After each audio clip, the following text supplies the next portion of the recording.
अहमदनगर जिल्ह्यातील शेवगाव पाथर्डी मतदारसंघात राष्ट्रवादी काँग्रेस शरद पवार गटाचे प्रदेश सचिव ॲडव्होकेट प्रतापराव ढाकणे यांनी शेवगाव पाथर्डी विधानसभा मतदारसंघात गावोगाव शिवार फेरी यात्रा सुरू केली आहे।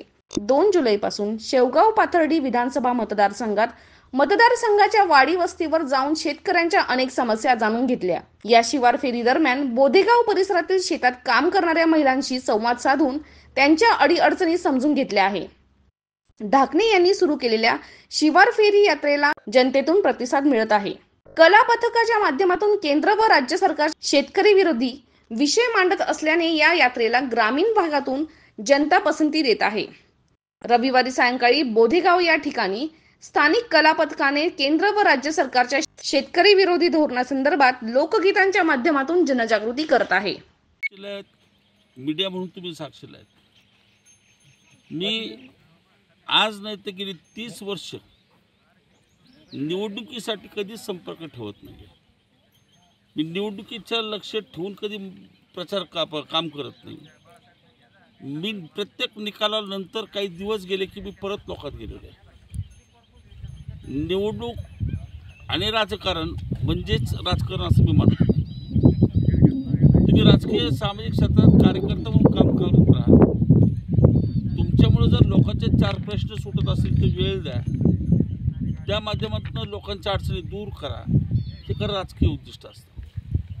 निवडणुका येणार, निवडणुकीतनं कधी सत्ता मिळतील कधी नाही मिळणार। एक नक्की आहे की सत्ता ही एक माध्यम राहतं प्रश्न सोडवायला। आत्ताचं बोलायचं ठरलं तर मी कोविडचा 1-1.5 वर्ष गेलं तर सतत लोकात माझ्या सोशल मीडियातनं लोकांना माहिती आहे, मी थेट लोकात भेटतो आणि म्हणून मी मागच्या 2 वर्षामध्ये सामूहिक जनसंवाद म्हणतो तसा हा 4था टप्पा आहे। मी 18 गण मेळावे घेतले होते।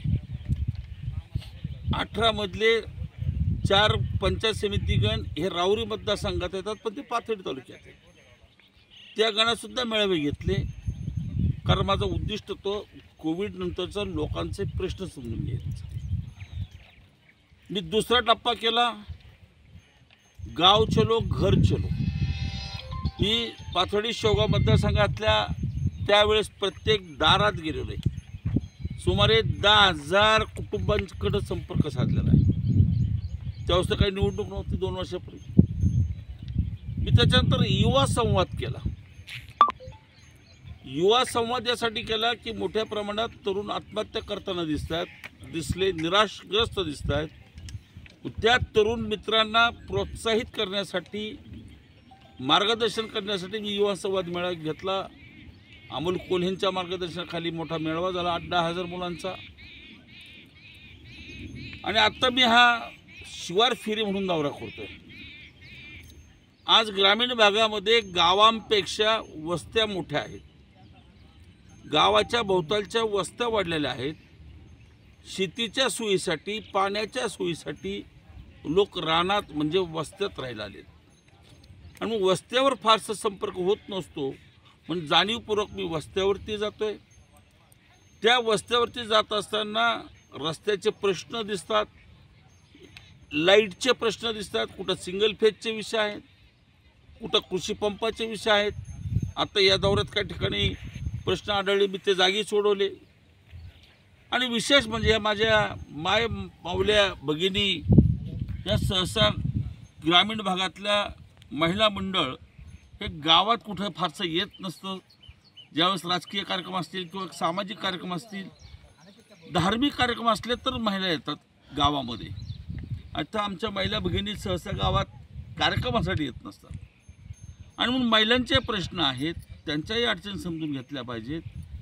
आत्ता सुगीचे दिवस चालू आहेत, पाऊस खूप चांगला झाला आहे, बऱ्यापैकी झाला काही भागामध्ये, पण 100% पेरण्या ह्या सगळ्या भागात झालेल्या आहेत। पेरण्यानंतर उगवणे चांगली झालेली आपण बघतो। आणि मग अशा वेळेस पाळी घालण्याचं काम चालू आहे, कुळपणीचं काम चालू आहे, खुरपणीचं काम चालू आहे, काही ठिकाणी खत पेरायचं काम चालू आहे। आणि ग्रामीण भागात कोणी किती नागरलं तर माझ्या ह्या माय माऊल्याच खरं शेती सांभाळतात। म्हणून मी बांधावर जातोय, माय माऊलींशी बोलतोय, त्यांच्याही काही विषय असतील त्यांचे प्रश्न समजून घ्यायचा प्रयत्न करतोय आणि म्हणून मी सतत कामात आहे. काही मंडळींना निवडणूक आल्यावर जाग येत असेल तर मला काही बोलायचं नाही कोणाबद्दल, पण माझ्यातला कार्यकर्ता मी जीवन ठेवला आहे आणि कार्यकर्त्याच्या भूमिकेतनं मी सतत लोकांमध्ये असतो. पांडुरंग निंबाळकर, अहमदनगर, शेवगाव.